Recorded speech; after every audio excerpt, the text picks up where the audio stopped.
My name is Kaarina Kailo.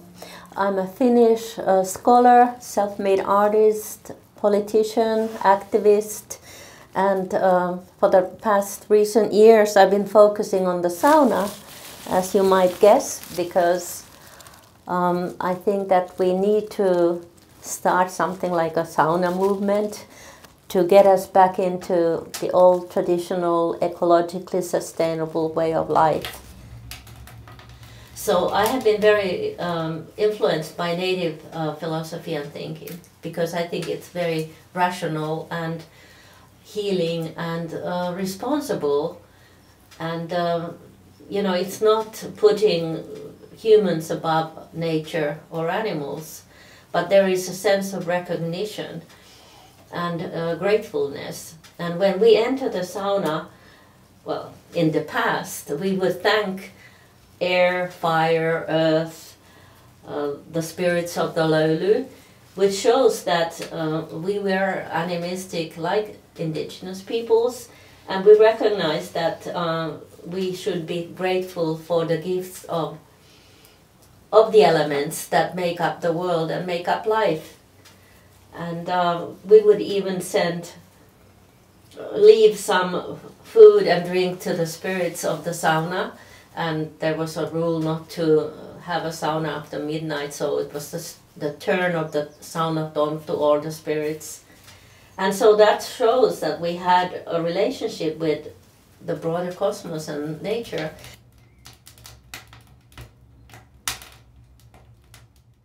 To get the benefit, the health benefit, you know, you need the humidity, the moisture, you need to throw, or rather create Laulu, the spirit steam that comes out of the rocks.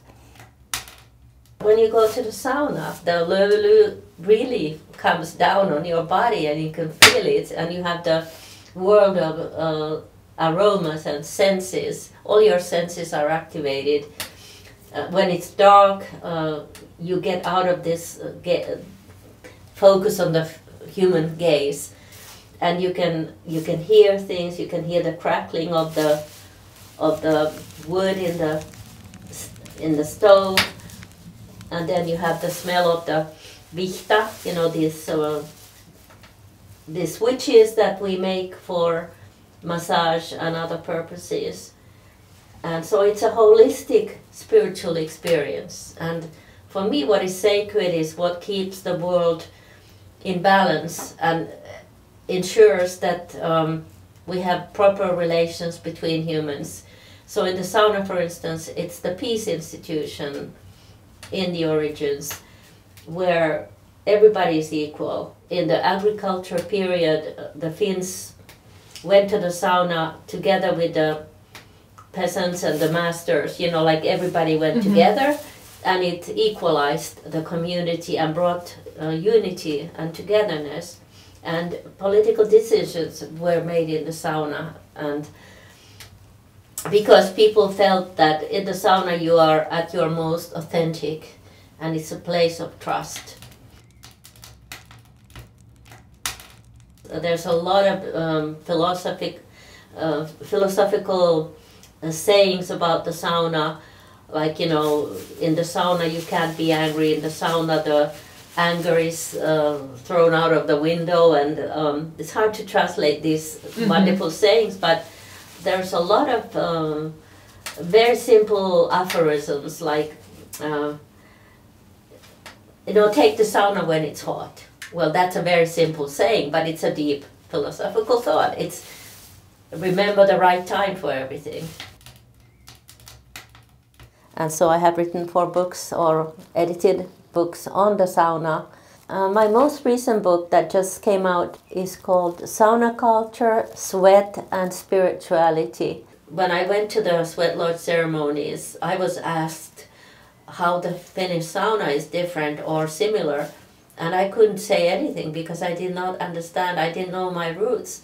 So that's when I started researching the roots of the Finnish sauna. This is an example of vihtas, the switches that we do not only in Finland but in the Baltic countries, in Estonia, Latvia, Lithuania. They still And in the banya in Russia they still use these, and I know that Germans had them also in the Middle Ages.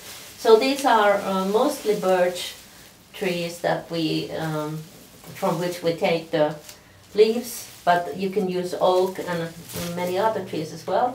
And then we massage ourselves or beat ourselves very vigorously to get the blood circulation going, and oh, the smell is wonderful on your skin, on your head. And for instance, yesterday we did a ritual for a couple of hours where we would use these switches. We would dip them in hot water and we would beat the person on the bench and get all the negative toxic energies out and into the fire, which burns them away.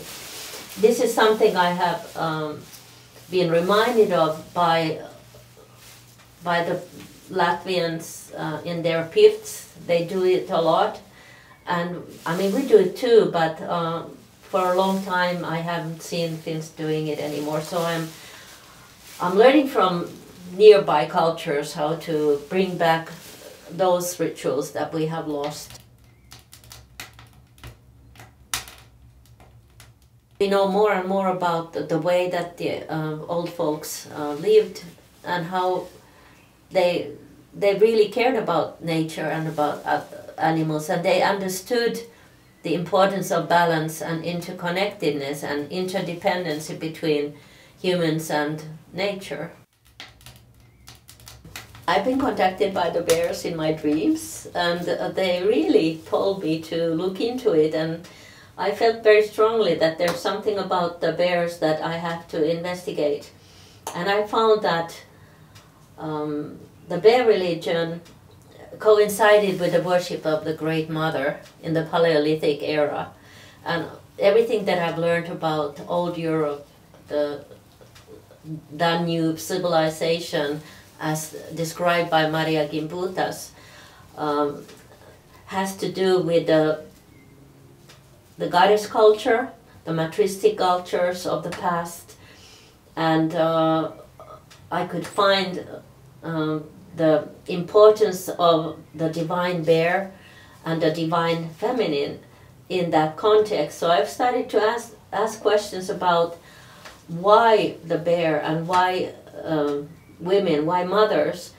And for instance, I found out that the biocosmic, in the old days, they had a biocosmic sense of time.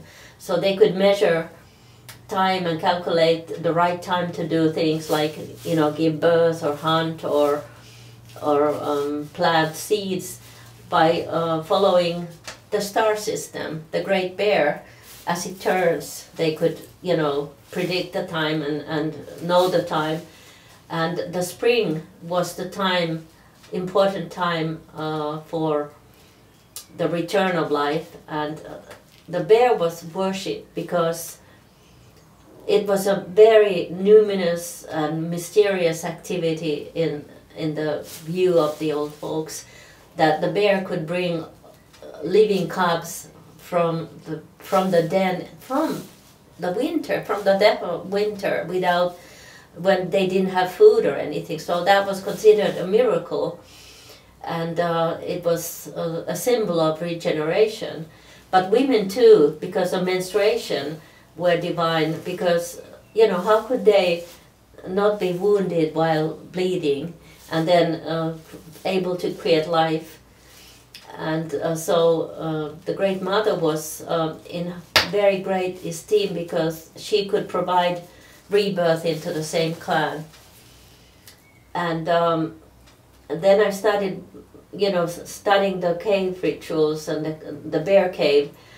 You know, they found all kinds of caves with the holiest of the holy inside it, which belonged to Artemis, the bear goddess.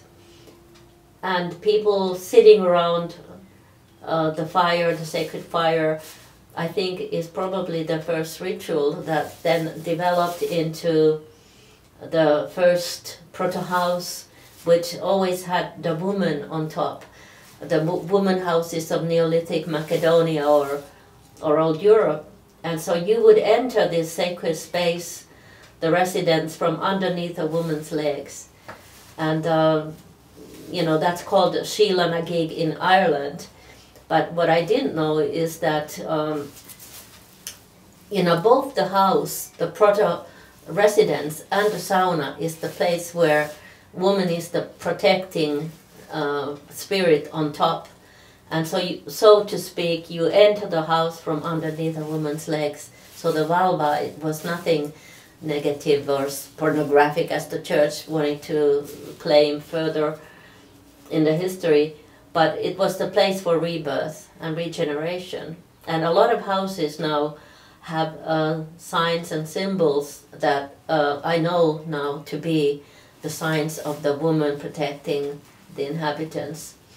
And so the sauna and the proto-house were the same thing. There was no separation between church and home, but the home was the shrine where you would integrate spirituality into everyday life.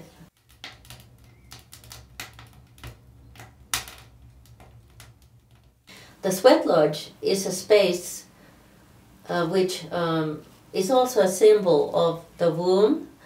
You return to the womb to be reborn, but it's also the bear's den.